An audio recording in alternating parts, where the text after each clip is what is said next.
Halo, assalamualaikum teman-teman. Berjumpa lagi bersama saya Umi Albana. Hari ini saya ada di depan layar ya. Biasanya saya ada di belakang layar masak-masak. Hari ini memunculkan dirinya karena di konten ini ada forum, bukan forum ya, ada segmen sharing juga, berbagi apa aja ya, berbagi yang kekinian aja gitu, biar ada temen ngobrol gitu ya, temen curhat. Aduh, serak ya. Perkenalkan, saya Umi Albana yang selama ini jadi pengisi suara masak, konten masak yang teman-teman selama ini cuman mendengar suaranya. Hari ini saya mau sharing tentang apa ya, perjuangan untuk mendapatkan anak atau titipan dari Allah berupa anak. Kenapa tertarik untuk sharing ini? Karena sekarang tuh lagi rame ya, kayaknya se-Indonesia happening banget menyambut kelahiran anaknya Ukasya alias anaknya Saskia Sungkar ya, yang mereka sudah lumayan menunggu lama, 10 tahun untuk bisa mendapatkan itu. Dan saya pun pernah ada di posisi itu gitu, berjuang untuk menanti buah hati, walaupun tidak selama Saskia ya. Waktu itu saya cuman kurang lebih 2,5 tahun apa 3 tahun gitu lah ya. Jadi perasaannya itu apa ya, kalau bisa digambarkan, ketika sudah menikah. Nah ini kembali lagi ya ke awalnya, maaf kalau loncat-loncat karena ini spontan aja gitu. Pas awal menikah itu dulu, saya menikah tahun 2009. Pas awal menikah itu, karena saya lewat proses ta'aruf menikahnya, jadi baru kenal sama abinya itu 1 bulan ta'aruf. Kemudian dari 1 bulan itu nggak lama hitbah alias lamaran. Jadi dari proses ta'aruf ke hitbah itu hanya 2 atau 3 bulan. Jadi ta'arufnya itu bulan Februari, kita nikah di awal Mei, tanggal 10 Mei. Sebentar lagi berarti ya, udah 12 tahun pernikahan, alhamdulillah, nanti menuju. Jadi ketika baru menikah itu memang awalnya ngomong gini sama suami itu, apa kita pacaran aja dulu ya gitu, pacaran dulu, jangan buru-buru punya anak gitu. Ternyata memang benar, ucapan itu adalah doa dan itu dikabulkan sama Allah. Jadi 1 tahun lewat tuh ya, kita udah pacaran tuh, udah puas lah ya setahun mah gitu, berduaan gitu. Ternyata belum ada tanda-tanda hamil juga gitu. Entah sudah berapa test pack yang dibeli, tapi tidak pernah ada garis 2, selalu garis 1. Dan pastinya selalu kecewa ketika mendapatkan masih 1 gitu.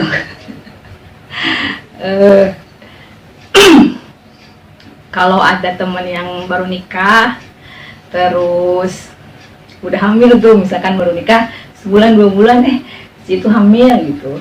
Dulu saya kan sebelum jadi ibu rumah tangga yang full di rumah, sempat bekerja juga, sempat jadi wanita karir. Ada teman kantor yang baru nikah sebulan gitu, tiba-tiba mengabarkan udah hamil 2 bulan kemudian. Dia yang hamil, saya yang nangis. Jadi kadang saya ke toilet kantor untuk nangis gitu, padahal kan kalau dipikir-pikir untuk apa gitu ya. Tapi ya memang seperti itu gitu perasaannya. Waktu itu saya sudah berjalan 1 tahun sampai 1,5 tahun pernikahan, tapi belum ada tanda-tanda untuk hamil gitu.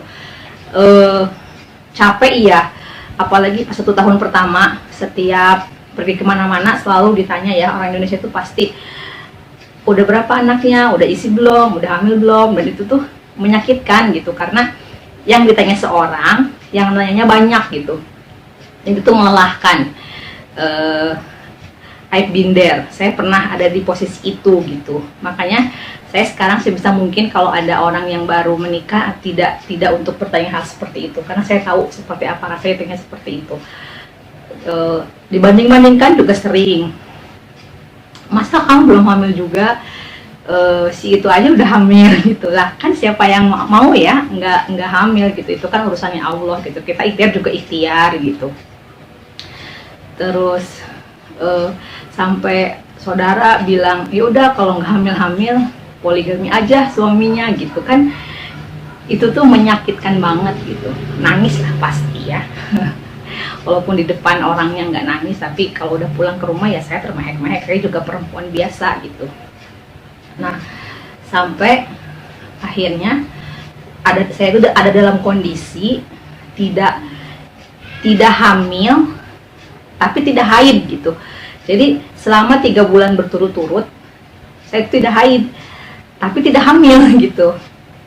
Udah telat 1 bulan di tes pack masih negatif. Bulan kedua masih negatif juga sampai bulan ketiga. Nah ini kenapa gitu? Hamil enggak tapi nggak haid gitu. Nah itu tuh terjadi di 1 tahun pernikahan seperti itu.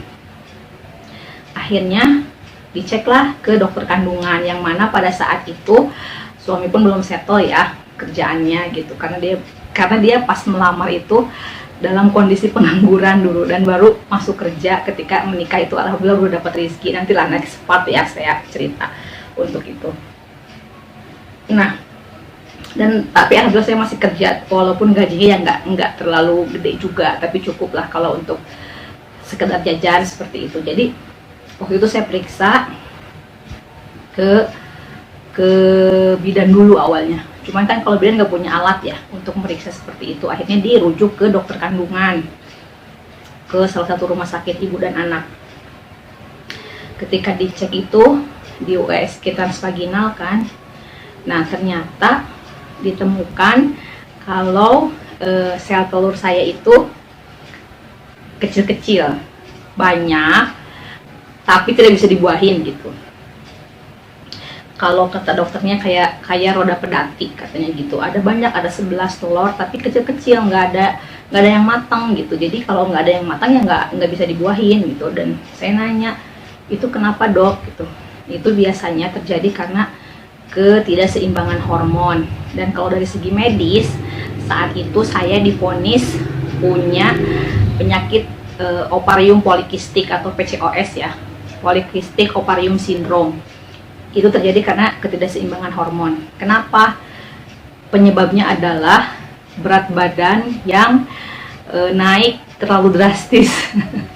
Bayangkan aja teman-teman semua, saya itu pas awal menikah 1 tahun berat badan saya itu naik 10 kilo. Dan ini ternyata berpengaruh kepada hormon. Jadi kacau lah ya sistem tubuhnya, karena kaget tiba-tiba jelek gitu berat badannya naik gitu. Mungkin terlalu happy atau seperti apa gitu ya, sehingga mengganggu siklus haid atau siklus menstruasi. Nah selain itu saya juga dirujuk untuk pemeriksaan apa tuh ya namanya, saya lupa.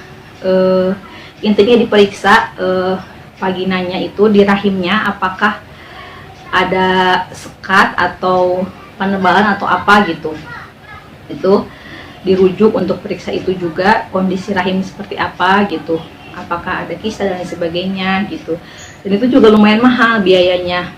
Tahun berapa ya waktu itu, 2011-2010 mungkin ya, itu biayanya udah 1,3 juta waktu itu. Mungkin sekarang udah lebih mahal lagi. Jadi gaji saya itu waktu itu yang nggak seberapa itu ya habis dipakai untuk pengobatan infertilitas itu, karena kan kalau infertilitas itu tidak ditanggung oleh asuransi kantor biasanya kan. Jadi di tes itu dilihat apakah ada kelainan gitu di rahimnya. Ternyata alhamdulillah hasilnya bagus. Jadi yang harus diperhatikan adalah hormonnya supaya seimbang, supaya stabil gitu. Jadi disarankan untuk diet. Kata dokter kandungan waktu itu minimal 10% dari berat badan yang ada. Jadi sebelum menikah itu berat badan saya 57, 55, 57, dan tiba-tiba sesudah menikah beng jadi 68. Jadi bengkak banget gitu ya. Jadi makanya itu nggak bisa haid karena nggak stabil gitu hormonnya. Waktu itu diresepkan supaya haidnya bisa keluar, dan disarankan untuk makan makanan yang sehat. Terus selanjutnya mungkin nanti akan dibagi beberapa part ya, part 1, part 2, karena panjang perjalanannya tuh. Nah, terus selain saya yang diperiksa, suami juga diperiksa kondisi spermanya apakah bagus. Jadi jangan hanya menyalahkan salah satu pihak ketika kehamilan belum terjadi dalam sebuah pernikahan gitu. Kedua belah pihak juga harus terlibat gitu, harus mau diperiksa kenapa terjadi seperti ini. Nah, suami juga sama, dicek sperma dan hasilnya kurang bagus juga spermanya gitu. Padahal secara morfologi suami saya itu kan berjanggut ya. Kalau berjanggut itu kata dokter, kamu sekali sentuh aja, sekali towel aja istilahnya udah jadi anak katanya. Kenapa nggak bisa gitu? Pasti ada kelainan gitu. Nah, dicek ternyata spermanya juga kurang bagus, sehingga tidak bisa membuahi. Udah mas sayanya sel telurnya tidak bagus gitu karena kegendutan. Suami juga spermanya seperti itu, tambahlah gitu. Jadi dua-duanya terapi pada akhirnya. Sampai ketemu suami juga androlog ya, yang khusus untuk menangani sperma. Nah, dokternya itu kebetulan punya kasus yang sama. Beliau juga punya PCOS sebelum beliau punya anak. Dulu juga beliau gendut tuh, tapi waktu kita udah konsul untuk menangani keluhan suami itu udah inilah ideal badannya. Nah, sambil saya pengobatan waktu itu dikasih pel untuk meluruhkan darah haid gitu supaya bisa haid. Dikasih tahu sama dokternya, tapi ini disclaimer dulu ya, ini pengalaman saya, hanya berbagi pengalaman saya. Tetap kalau teman-teman tidak boleh berdasarkan pengalaman saya ini, tetap harus konsul ke dokter ya, supaya lebih pasti seperti apa gitu. Ini hanya berbagi aja. Kata dokter itu, kata androlog suami itu, dulu saya minum obat kencing manis, mereknya tuh metformin ya waktu itu, yang generik gitu. Coba minum itu aja katanya. Ya karena dia dokter juga kan, jadi saya percaya. Dan saya waktu itu belum sempat konsul lagi sama dokter kandungan saya gitu, karena budgetnya belum ada juga gitu. Karena sekali konsul lumayan 1.500.000 habis lah, 1.200.000, 1.500.000 gitu untuk konsul dan obat-obatan gitu. Itu lumayan menguras penghasilan kita gitu. Jadi coba beli aja katanya itu. Nah, akhirnya beli metformin, dikasih dosisnya waktu itu dikasih sama dokternya. Tapi jangan dicontoh ya, ini tidak semua kasus bisa seperti ini gitu. Tetap untuk itu saya diet, olahraga, sampai ikut kelas nge-gym waktu itu. Makannya sayur-sayuran doang gitu demi anak gitu. Itu 1,5 tahun tuh ya, ketika usia pernikahan 1,5 tahun. Terus saya juga minta doa kemana-mana ke orang tua. Untungnya alhamdulillahnya orang tua saya ataupun ibu mertua santai-santai aja. Malahan kalau kata ibu mertua, kalau misalkan nggak punya anak, ya udahlah adopsi aja katanya gitu. Tidak tipe ibu mertua yang kayak di sinetron Indosiar ya, yang ku menangis itu, nggak begitu, nggak jahat. Alhamdulillahnya nggak jahat ibu mertua tuh, tipe yang santai gitu ya kan, yang penting udah ikhtiar gitu. Sampai minta doa sama semua orang, tolong ya doakan, kita udah 1,5 tahun, udah mau 2 tahun nikah tapi belum punya anak, belum ada tanda-tanda mau punya anak. Sampai ke semua orang minta doa. Nah, sampai segala diminum lah ya. Ada minum apa tuh dulu tuh, Pitex, madu ini, madu itu, banyak lah pokoknya yang dicoba-coba. Udah habis duit juga untuk beli-beli segala macam itu. Sampai ketemu juga sama orang yang menyarankan untuk ikhtiar di pijat terapi gitu, kayak semacam akupuntur tapi ini pakai tangan.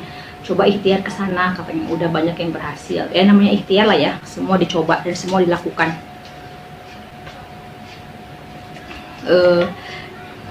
Saya ke sana, dikasih tahu nomornya, dikasih tahu alamatnya.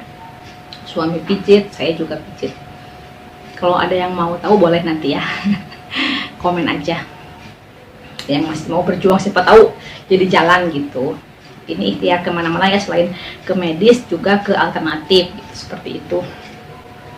Nah itu berjalan dipijit itu sampai 3 bulan lah ya, 3 bulan saya dipijit, suami dipijit, terus suami juga terapi itu spermanya supaya bagus, dikasih obat juga. Ternyata beliau ada infeksi jamur di skrotumnya itu, sehingga menyebabkan si spermanya itu kepanasan dan mati gitu. Jadi terapi lah semuanya, saya diterapi, suami diterapi gitu. Itu selama 6 bulan apa ya, alhamdulillah head saya udah mulai lancar. Harus rutin dicek sel telurnya itu apakah ada yang bisa pembuahan atau enggak gitu. Bahkan androlog suami itu menyarankan kalau misalkan belum bisa terjadi kehamilan secara alami di insem, dan itu biayanya lumayan juga ya untuk kami yang kerjanya waktu itu belum settle lah gitu. Inseminasi itu pembuahan mirip bayi tabung, tapi tidak serumit itu gitu. Itu lumayan juga biayanya.